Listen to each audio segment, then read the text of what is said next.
After my rebirth, I unhesitatingly threw the divorce papers in front of Maxwell, watching his face twist in shock. He barely spared them a glance before pushing them aside. "I won't let you have custody of our son." "I don't want custody." Maxwell finally looked up. "Have you come to your senses?" "Yes." In my past life, I clung to Maxwell for years, unwilling to part with my son until he was grown. But on his wedding day, in front of a room full of guests, he smiled and said, "I hope my mom can make my dad and Aunt Sienna happy." He continued, "Aunt Sienna has been with my dad for so many years. It hasn't been easy for her." Jack, only 8 years old, would lie on the floor throwing tantrums, convinced that his demand should always be met. Every day was the same battle. I made him finish his homework before playing, limited his screen time to half an hour, allowed him to eat fast food only once a week. I set rules, hoping to instill discipline and good habits. But when Sienna appeared, everything I did became a joke. "Aunt Sienna never makes me do homework," Jack would whine. "She just takes me out to have fun. She lets me eat whatever I want. She says boys need to eat more to grow taller. I don't like you." I wish Aunt Sienna were my mom instead. In my previous life, those words cut deep, but I forgave him. I convinced myself he was just a child who didn't understand. That one day, he'd appreciate everything I did. I kept pushing him to study, exercise, and live healthily. As an adult, he graduated from a prestigious university, built a successful company, and married well. Then on his wedding day, when asked to thank his parents, he said, "I hope my mom can help my dad and Aunt Sienna be happy together." Sienna, sitting in the audience, cried as if all her years of suffering had finally paid off. And I, standing on stage, felt like a fool. "Mom, you forced me to do things I hated my entire life. If Aunt Sienna hadn't given me warmth and encouragement, I would have been ruined long ago. You and Dad haven't loved each other in years. Why do you keep holding on to this marriage and making everyone miserable?" I don't even remember how I left the wedding. All I know is that after walking out of the hotel, I ran a red light and got hit by a car. Then, I woke up in the past. Looking at my mischievous son now, I nodded. "Okay, no homework." Jack, still lying on the floor, blinked up at me. "Are you serious?" "Of course. So can I watch TV now?" "Not just TV, you can play on the tablet too." "Can I eat chips while I play?" he asked, pushing his luck. "Do whatever you want." He hesitated.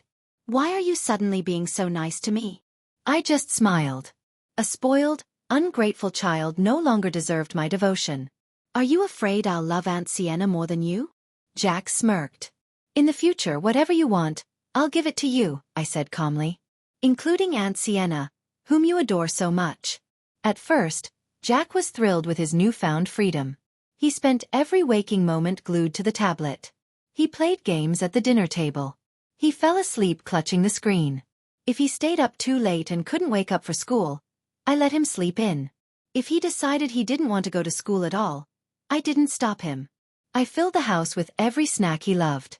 The servants, unable to watch any longer, cautiously advised me, "Madam, indulging the young master like this will ruin him."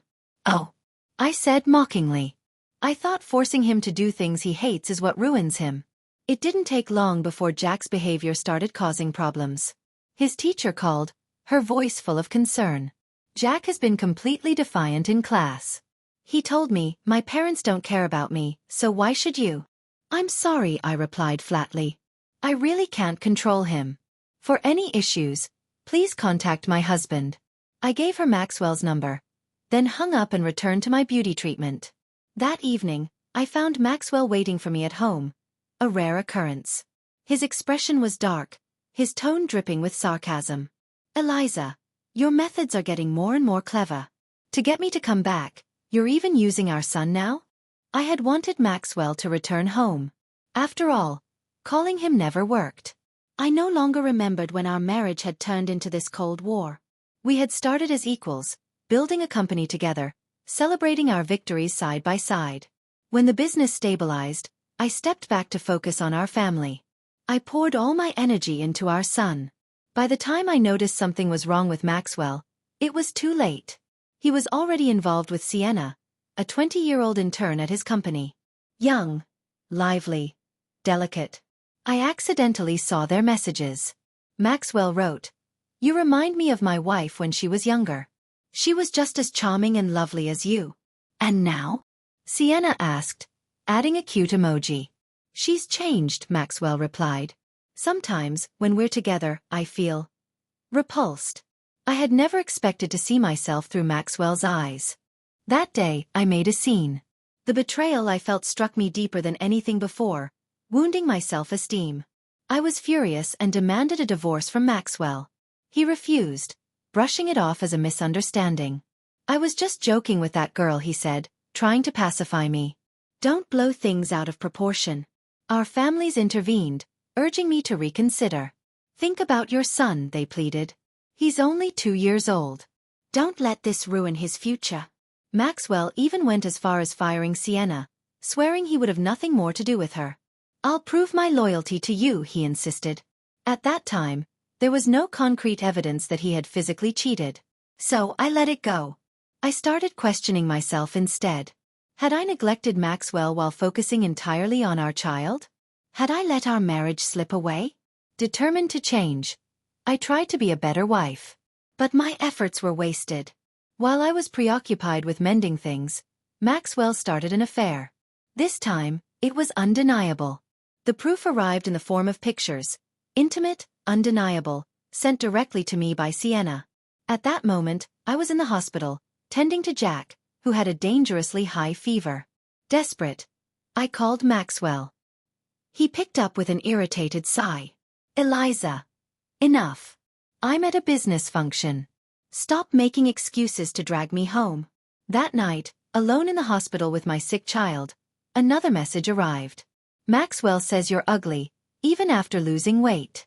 Not as delicate and lovely as me." Something inside me shattered. Cheating, whether emotional or physical, was still betrayal. And I had been a fool to believe otherwise. I asked for a divorce again. This time, Maxwell didn't reject the idea outright, but he had one condition. "Jack stays with me." Jack was my everything. My love, my world. He was just 3 years old. He wouldn't sleep without me, often crying until dawn. The thought of leaving him was unbearable. I considered fighting for custody, but I had given up my career years ago. Maxwell, with his wealth and power, had the upper hand. And so, we remained trapped in a marriage neither of us truly wanted. He refused to let go of our son, and I refused to let go of him. As time passed, I grew accustomed to this hollow existence. Resentment turned into routine. Habit can be a terrifying thing. It chains you to a life you despise, making it feel inescapable. Years slipped by. Then, fate granted me a second chance. With a calm heart, I took the divorce papers from the drawer and placed them in front of Maxwell. He scoffed at the sight. "Eliza, I thought you had finally come to your senses. You've been quiet for so long, and now you're back to this again? What do you want? Is the money I give you every month not enough?" "It's not about money," I replied. "Then how much do you want?" he pressed. "Half of the company's assets." His expression darkened instantly. "Are you out of your mind, Eliza?"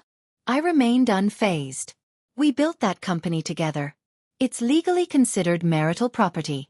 I've already consulted a lawyer." Maxwell scoffed.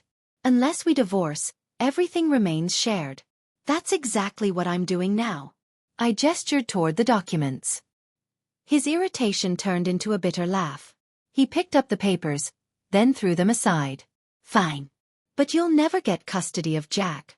I met his gaze and said something I never thought I would. "I don't want custody anymore." Maxwell looked up sharply. "Are you finally thinking rationally?" "Yes." He studied the documents, frowning. Aside from what was legally mine, I had asked for nothing more. No extra conditions. No battles over our son. "Don't regret this, Eliza," he warned. "Giving up custody means you won't see Jack unless I allow it." "I understand." His voice turned cold. "Once the divorce is final, I won't take you back. Even for Jack's sake. Sign the papers," I said, tired of the conversation. If I had been stronger before, I would have done this years ago. Realizing I wouldn't back down, Maxwell finally signed. He flung the pen down and leaned back. "This is on you, Eliza. If you had just accepted your place, You could have remained Mrs. Zhou for a lifetime. But you never learned to be grateful. I met his gaze with indifference. Who cares? 4 years, I stayed in this marriage not for the title, not for Maxwell, but for my son. Pack your things and get out, he ordered, tossing the signed papers at me. I had already packed. I was simply waiting for this moment. As I turned to leave, Jack arrived home.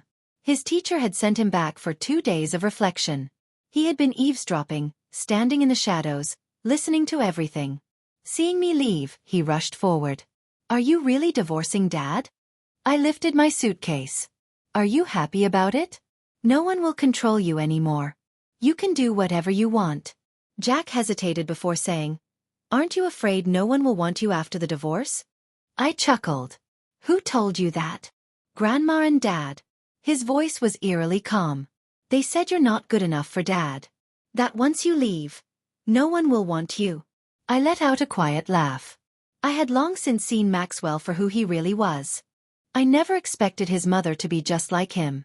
On the surface, she always acted friendly, openly criticizing her son in front of me and pretending to sympathize with how difficult it was for me to raise a child. But behind my back, I was nothing more than a convenient, unpaid nanny for her grandson. Not that it mattered anymore. They were all irrelevant to me now. As long as you don't interfere with me, or with Dad and Aunt Sienna, I'll try to convince Dad not to divorce you, Jack suggested hesitantly.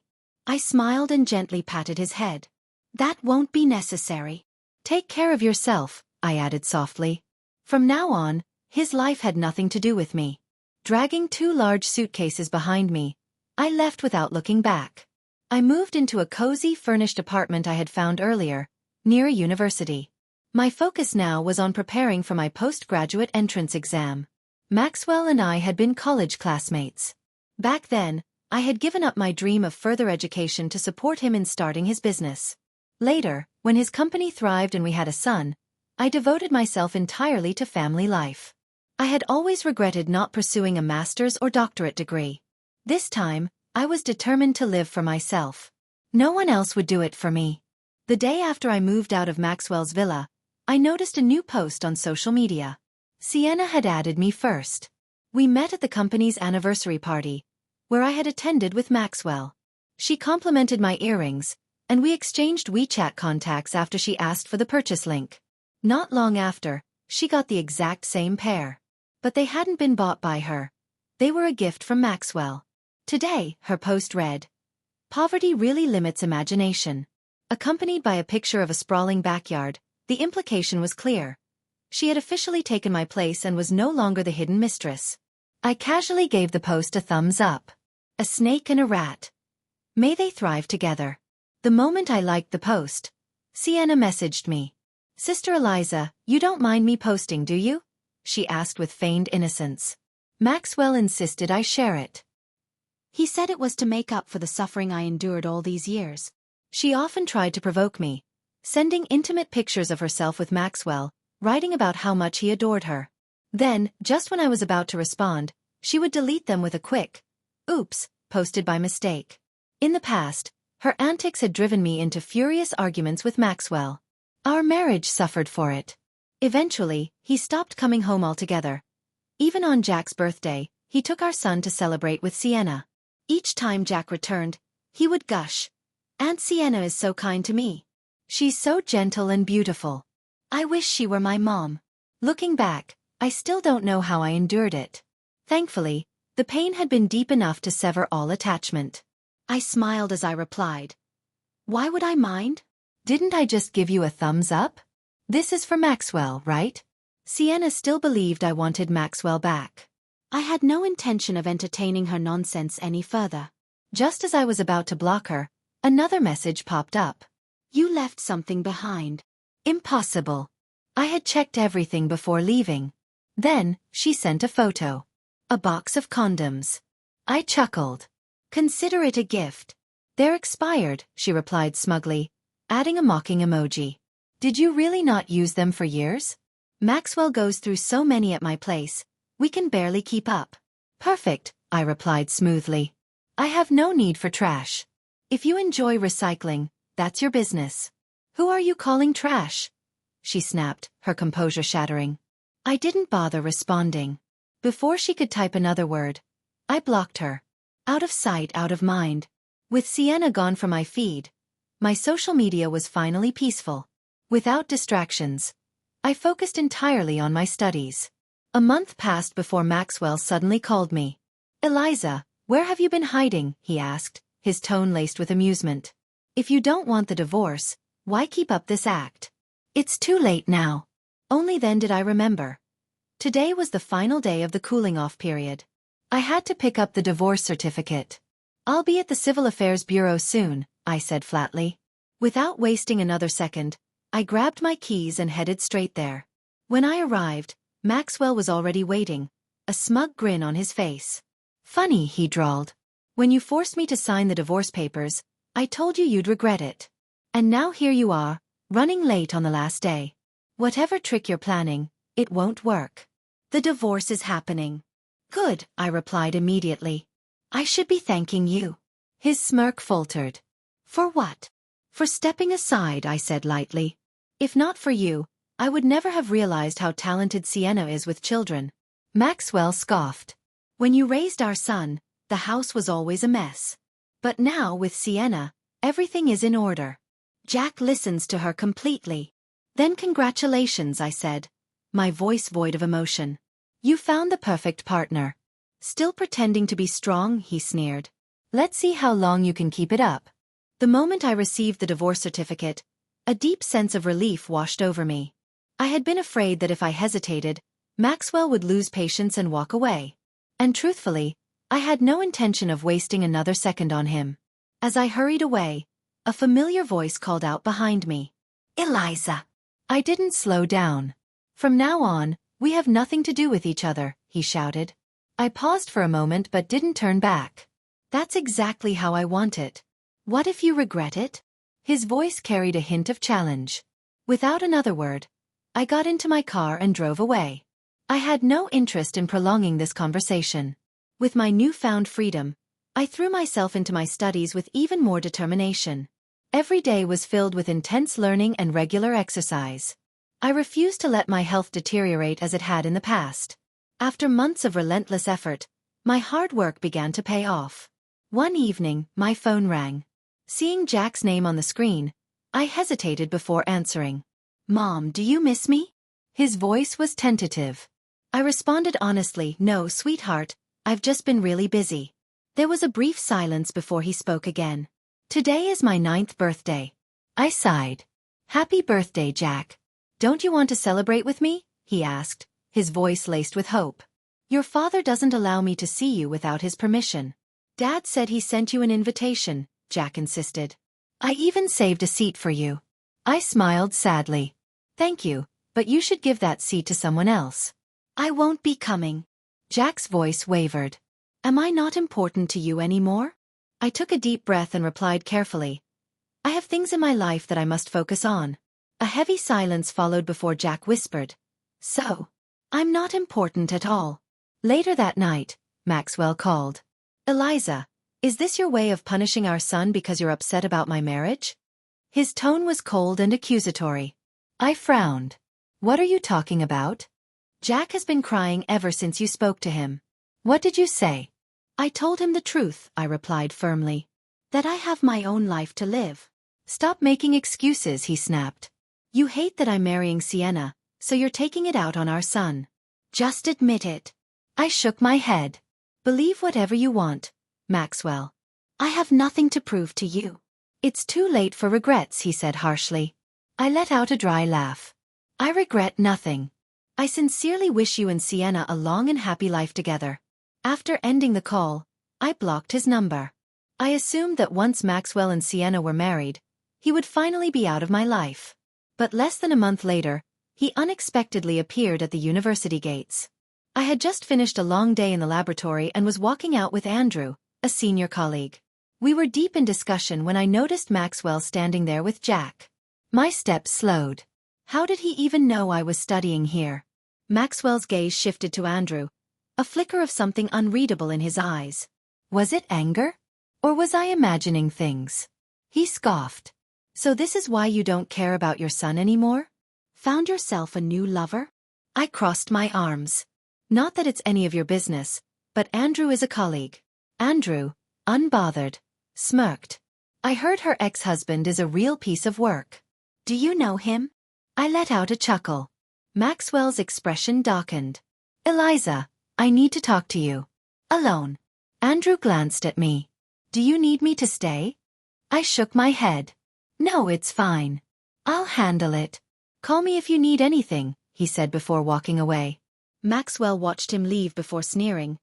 Still reluctant to part? I turned back to him. What do you want? He narrowed his eyes. Is there a point in blocking me? Why keep someone around who no longer matters?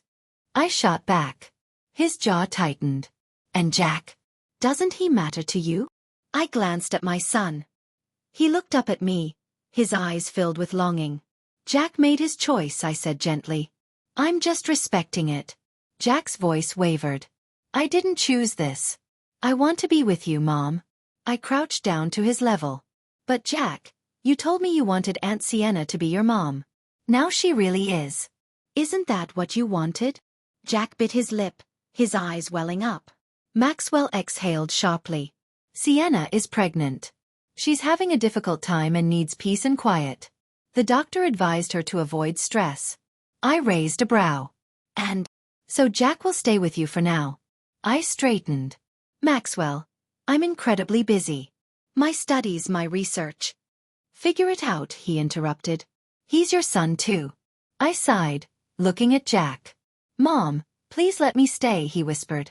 I closed my eyes for a moment before nodding. All right, but on my terms.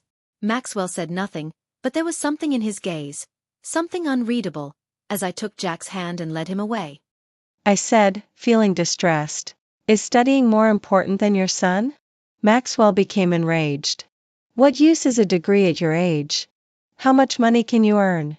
Isn't the property I divided enough for you to use for your life? Eliza, what are you pretending to be? I didn't want to argue with Maxwell. But some people really are easily arrogant. I took a deep breath and asked him, Maxwell, in all these years together, have I ever done anything wrong to you? Why are you suddenly bringing this up? Maxwell said irritably, I've never wronged you. I've been dedicated to you, our son, and our old home. Now we are divorced, and you insisted on having custody. Our son also said he prefers Sienna. I've made everyone happy, and now I live my own life. Is there something wrong with that? When did I say you were wrong? Then why question me about my graduate studies? Isn't this a crucial time? Can't you sacrifice a bit for your son? Maxwell said as if it were self-evident. Sacrifice? I asked coldly. Why should I be the one to sacrifice? Back then, after we graduated from college, you said you needed me to start a business with you, so I sacrificed my qualifications for graduate school. Later, when the business succeeded and we had a son, you said I should sacrifice my career and return to the family. Then after we divorced, I also, as you wished, sacrificed custody of our son. The more I spoke, the more amusing it became. Now you have a new family, don't want the son, and still want me to sacrifice myself to fulfill your happiness. Maxwell, don't you think you're shameless? When did I say I don't want the son? I said that during Sienna's pregnancy, you should temporarily take care of the son. I'll pay double for child support. Maxwell seemed to be slightly on edge and became more agitated. What if Sienna has postpartum depression? And if she recovers from that and then suffers from neurosis? There are so many illnesses in the world, she can always find one or two that suit her, I said with subtle sarcasm. Sienna isn't that kind of person. She treats the son very well, as if he were her own. Maxwell said firmly, naturally catching my implied meaning. If that's the case, how could the son affect Sienna's pregnancy? Isn't that contradictory? Maxwell was left speechless for a moment, silence falling. Jack suddenly asked me in distress, Mom, do you really not want me anymore? He was already 10 years old, and he could understand many things now. I don't not want you. It's just that since you have Aunt Sienna as your new mom, I feel at ease. I said gently to Jack. In the past, to ensure Jack could study well, I always played the role of the bad guy. Now, with no expectations, I absolutely refrained from saying anything harsh. But Jack seemed dissatisfied. He said, "Mom, don't smile at me like that. When you smile like that, I feel like you don't love me anymore."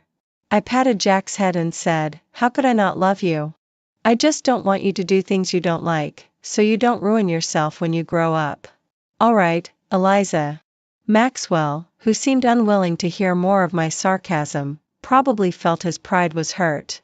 After all, he had never been put in a difficult position by me over the years. As he angrily pulled Jack away, he didn't forget to threaten, "Since you don't care about our son, I won't ask you again. Don't think our son will ever acknowledge you again in the future." I shrugged, indifferent. No matter how I treated him, Jack would never acknowledge me as he grew up, only Aunt Sienna. Why should I endure hardships for no reason? I focused on living the life I wanted, even though every day was exhausting. But I was happy and fulfilled. It turns out that treating oneself well really can lead to a good life. Occasionally, being disturbed by others wasn't a big deal. Today, after finishing a set of experimental data, I saw several missed calls from unknown numbers on my phone, which I had turned off silent mode for. When I called back, Maxwell answered. "Eliza, come to the hospital. Our son had an accident and got injured. He's in the hospital." I hesitated for a moment but decided to go to the hospital.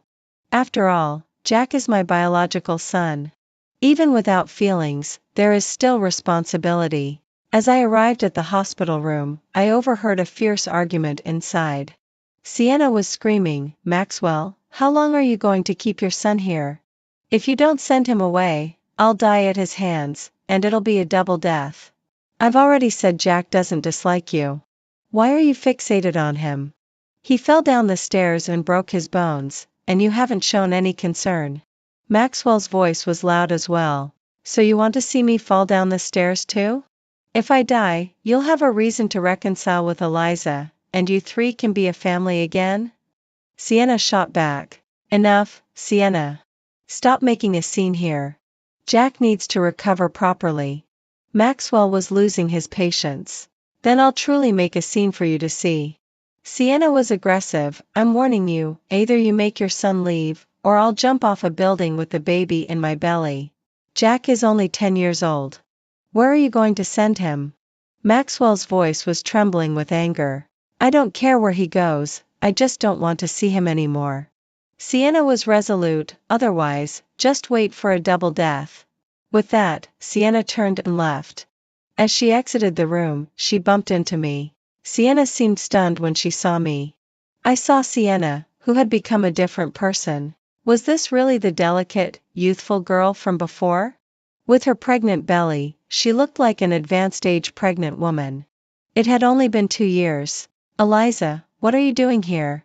Sienna was like a ticking time bomb, ready to explode at anyone she saw.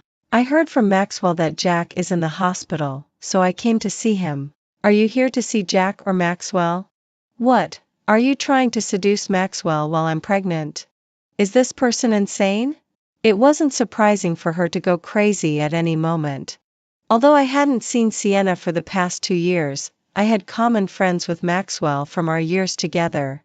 I occasionally heard from friends that Sienna had started causing trouble once she found out she was having a son. Whenever there were slightly attractive female employees in Maxwell's company, she would accuse them of seducing Josiu and force them to resign.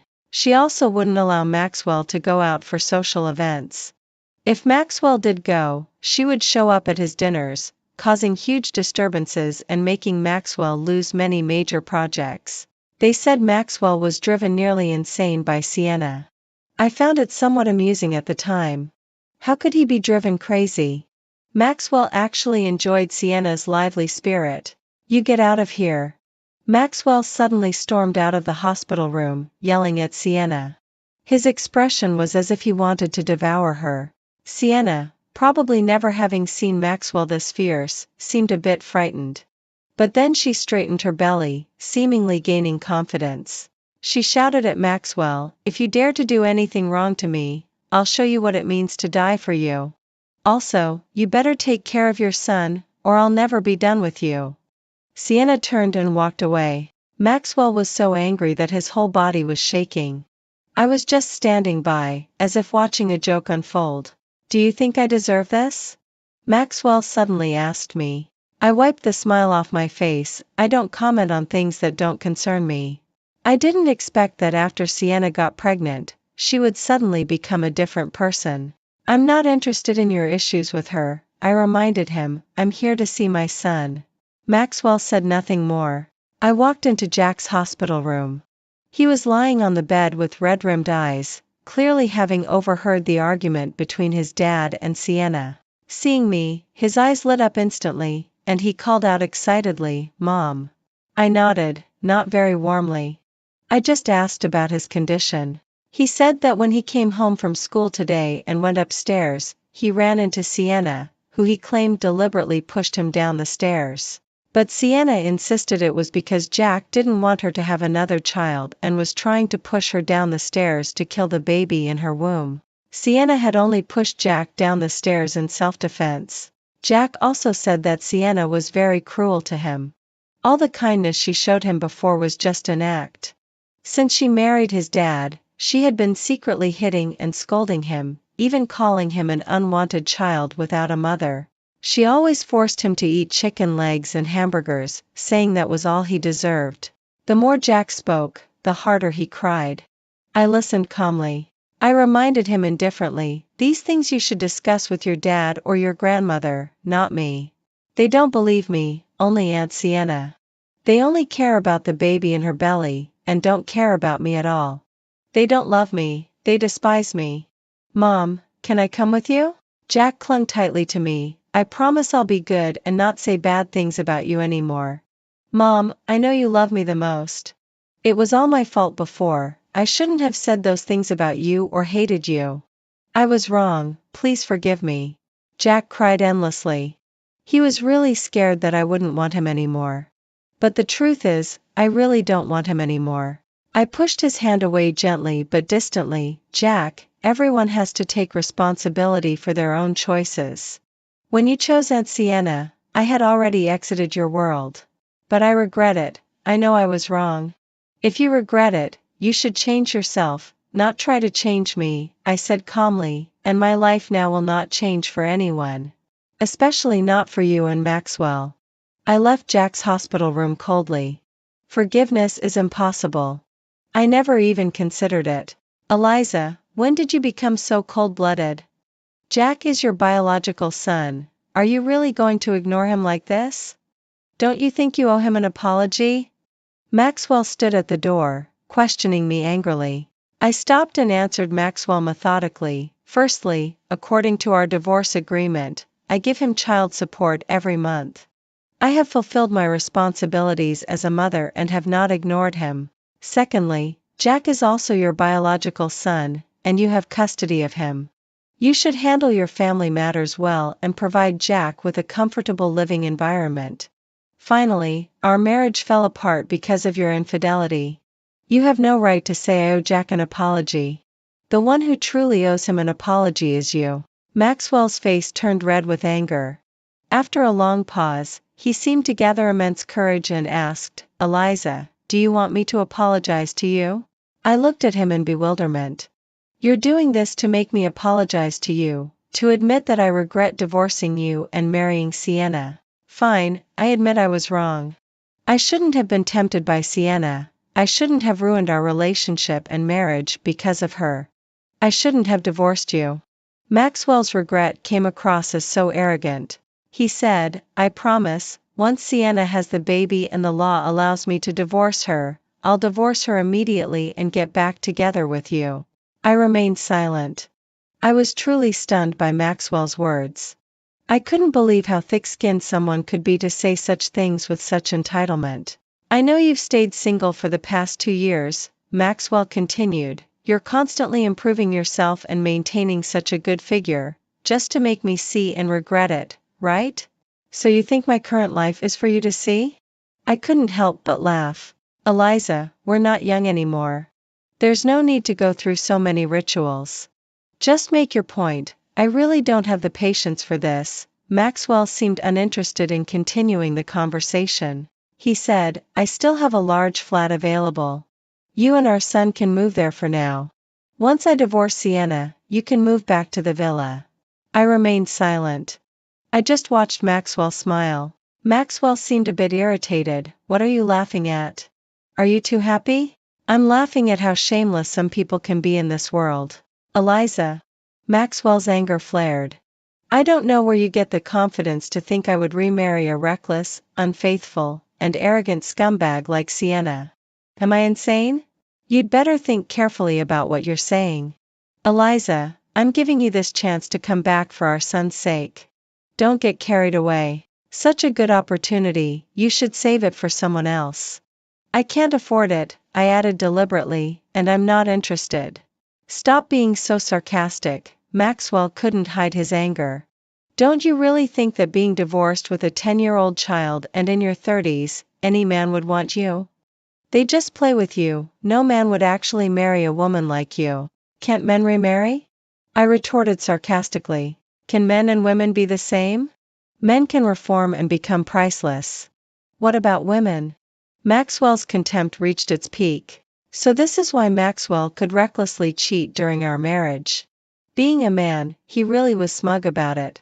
Don't bother trying. Even if no man wants me for the rest of my life, I won't reconsider you. I refused directly. Before Maxwell could speak, I added, besides, who says a woman must have a man to live? Why can't I enjoy life alone? I live well on my own. Why? Should I serve someone? Do I not know how to spend money or enjoy life on my own? Am I missing limbs and need a man? Maxwell's face turned red with anger. I found it increasingly amusing. I laughed and left.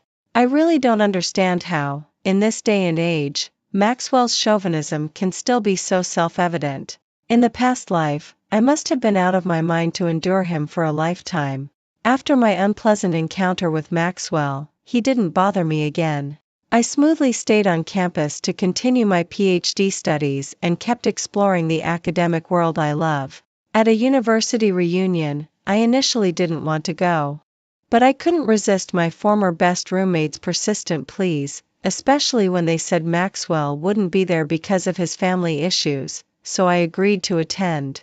During the meal, a classmate couldn't resist gossiping. Did you know? Maxwell's new wife almost killed him. They glanced at me and asked, Eliza, you don't mind us talking about your ex-husband, do you? You've already called him an ex-husband. What's there to mind? I said with a smile. Then I'll go ahead, the classmate continued with enthusiasm. Maxwell's new wife is a drama queen. She uses her status to embarrass Maxwell publicly, forbidding him to have attractive female employees at his company, and causing trouble at his dinner parties. Her actions almost ruined Maxwell's company. She even wants to kick Maxwell's eldest son out of the house to make room for her own child. But that's not the shocking part. Other classmates were curious and asked what more had happened. The classmate exaggerated. The most explosive news is that Maxwell's new baby isn't even his biological child. Is that true? Really? How was it discovered? The classmates asked in a flurry. They tested the baby's blood type. The baby is type O and Maxwell is AB, so he couldn't possibly father a type O child. Wasn't Maxwell furious? Isn't this like being cheated on? Especially since his new wife took advantage of this child to act recklessly, Maxwell must have wanted to kill her. The classmate couldn't help but exclaim. Apparently, Maxwell almost beat his new wife to death. Now, they seem to be going through divorce proceedings, and Maxwell is expected to pay a hefty sum as a penalty for the assault. Listening to this, who wouldn't feel a bit of schadenfreude? My roommate, smiling, asked, doesn't the gossip make the reunion worth it? I nodded. Indeed, it did lift my spirits. However, as the reunion was about to end, no one expected Maxwell to show up suddenly. After hearing about him all evening, it was awkward to see him in person. Is it over? Maxwell appeared quite composed. Yes, it's over, the class monitor quickly said. Sorry, I arrived late because of some issues. It's fine. Let's plan another gathering next time, the class monitor said straightforwardly. Usually, we might have organized to spend more time with Maxwell, but now the event was immediately concluded. Maxwell said nothing more. Classmates left one by one. Because I had had a bit to drink and wasn't driving, I stood by the roadside waiting for a cab. "I'll give you a ride," Maxwell pressed the car window. "No need," I declined. "Come on, it's on the way." "Really, it's not necessary." Maxwell had no choice. He stopped the car and walked up to me. "Last time, it was my fault for not being sincere enough," Maxwell suddenly said to me in a subdued tone. "I just heard about it." I didn't hide my lack of interest. "Is this a moment where you've suddenly managed to lower your pride? Could it be that you're suddenly unwanted? Isn't it true that a man's change of heart is worth its weight in gold?" "Eliza, I admit I was a bit harsh before, but I didn't mean to hurt you. I just didn't know how to get you back by my side," Maxwell said helplessly. "That's why I resorted to using reverse psychology." "I appreciate your reverse psychology. It only made me find you more disgusting." Maxwell's face turned red and pale as I spoke. He said, "Eliza, I'm sorry. I really know I was wrong. I swear I'll never do anything to hurt you again. Let's start over. You, me, and our son, our little family of 3. A family of 3? How could he bring himself to say that? It made me feel utterly nauseated. "Come home with me," Maxwell said, reaching out to pull me. I avoided him perfectly. Maxwell looked awkward. "Our son is still waiting for us at home. He's been wanting to see you for years and regrets the things he said to you." "Actually, it's not just him, I regret it too." "So, can you forgive us this once?" "No, I can't forgive you." I shook my head firmly. "Why should I forgive you just because you regret it?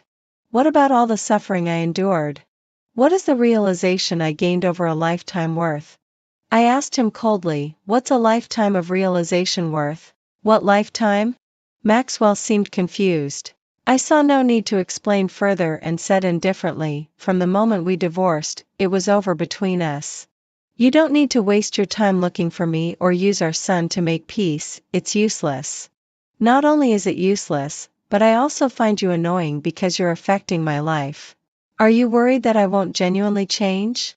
Maxwell asked me. "That's not my concern. If I were in your shoes, I would have worries too." Maxwell seemed to understand me, saying, "I'll show you through my actions."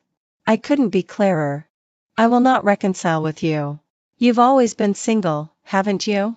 Maxwell was convinced that my single status meant I was waiting for him to change. I was too tired to explain. Maxwell was too confident. He just thought that as long as he turned back, I would definitely be waiting for him in place. Let him be. After all, one day he will realize that I have long moved on. He'll find himself unable to catch up or be worthy of me. 6 months later, at a university's centennial celebration. All a university alumni could come back to attend. The school was bustling with activity. As an outstanding graduate, I stood on the podium in the grand hall. The audience was filled with people, including Maxwell. He probably couldn't believe I was standing on such a prominent and significant stage. Behind me, the large screen displayed all my achievements in the academic field over the years. These achievements would leave a permanent mark on the school's centennial history corridor. After my speech, the auditorium erupted with thunderous applause. I even heard someone cheer, "Senior, you're amazing." I smiled and bowed as I left. Walking around the campus, many students came to ask for photos and autographs. After finally managing to send off wave after wave of students, I saw Maxwell with a much older Jack standing in front of me. Jack excitedly said, "Mom, I just saw your speech in the auditorium. I'm so proud. I heard people around saying you're amazing." I smiled faintly and politely thanked him. Then I turned to leave. "Eliza." Maxwell called out to me nervously. I turned to look at him. His eyes were still full of astonishment, as if he didn't understand when I had changed.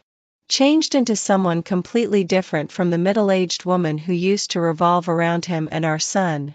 He sincerely said, "You were really amazing today. I didn't expect you to have such achievements in the academic world.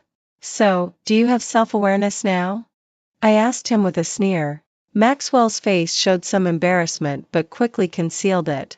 He said, I didn't want to reconcile just because of your current achievements. I didn't know before and kept pleading.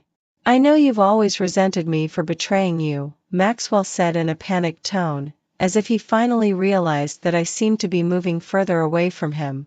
He excitedly continued, the truth is, I've always liked you. My feelings for Sienna were just novelty and a man's vanity. I never intended to divorce you, my relationship with Sienna was just a temporary fling. I felt as if I had heard the greatest joke of this lifetime and the last. But I didn't interrupt him. Maxwell, full of regret, said, the reason I fought for custody of our son back then was to avoid divorcing you because I knew you couldn't bear to part with him.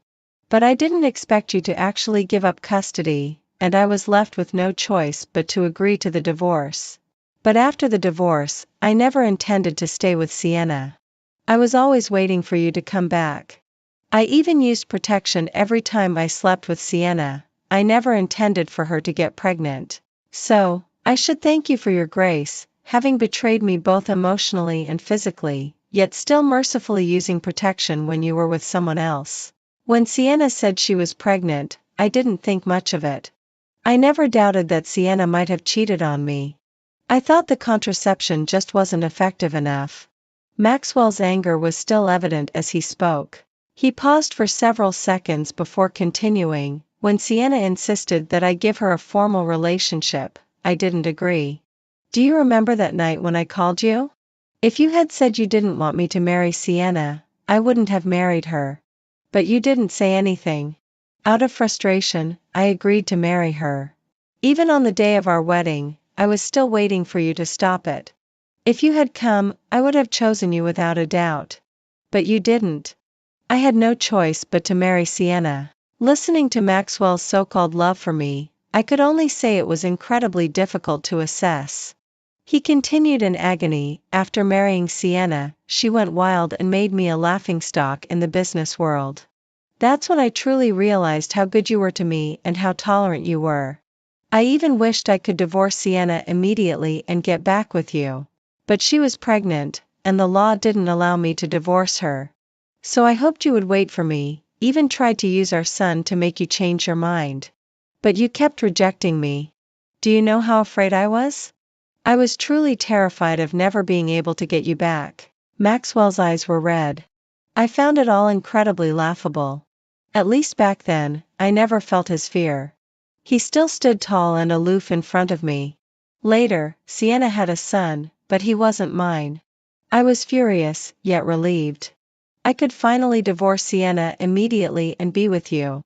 Maxwell looked at me with hope in his eyes. Eliza, I'm sorry. I was ridiculously wrong before. From now on, if I do anything to hurt you, I will break my own legs. Mom, I promise I'll be good and never hurt you again, Jack vowed alongside him. I looked at the father and son, at their regret, their deep feelings, and their expectations. But I remained unmoved. Seeing my lack of reaction, Maxwell spoke again. Eliza, will you come back to us? Let us make up for the hurt we caused you. No need, I shook my head, I've long healed from those wounds. I didn't need them. I didn't crave them. Maxwell, don't you think you're no longer worthy of me? I interrupted him, mocking his self-righteousness. Maxwell quickly stated, Eliza, I love you for who you are, whether it's the old you or the new you, regardless of how exceptional you are. But why should I pick up the pieces when I'm so exceptional now? I asked him with a smile. I didn't give him any face. His face turned a bit red, perhaps with shame. But he still didn't give up, saying, Eliza, haven't you always been single? So, being single became his reason for believing I would return to him? I laughed and looked away. Andrew quickly moved to my side, naturally wrapping his arms around me, clearly eager for me to acknowledge him. He greeted Maxwell and Jack, ex-husband, and big son. Maxwell's eyes fixed on Andrew's hand around my waist. Eliza, is it really necessary to find any man just to reject me? It's not just anyone. I knew what Maxwell was about to say, but I was done with patience.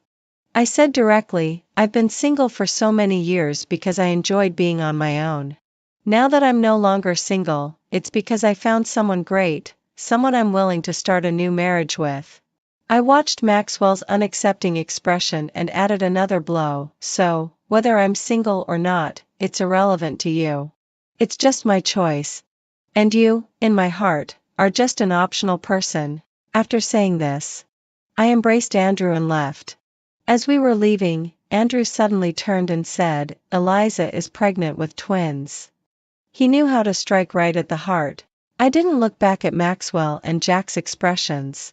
I could only vaguely hear Jack's tearful question, Dad, is Mom really not coming back to us this time? Yes. Maxwell's voice was subdued. She really doesn't want us anymore, she hasn't for a long time. It was he who had been deceiving himself all along.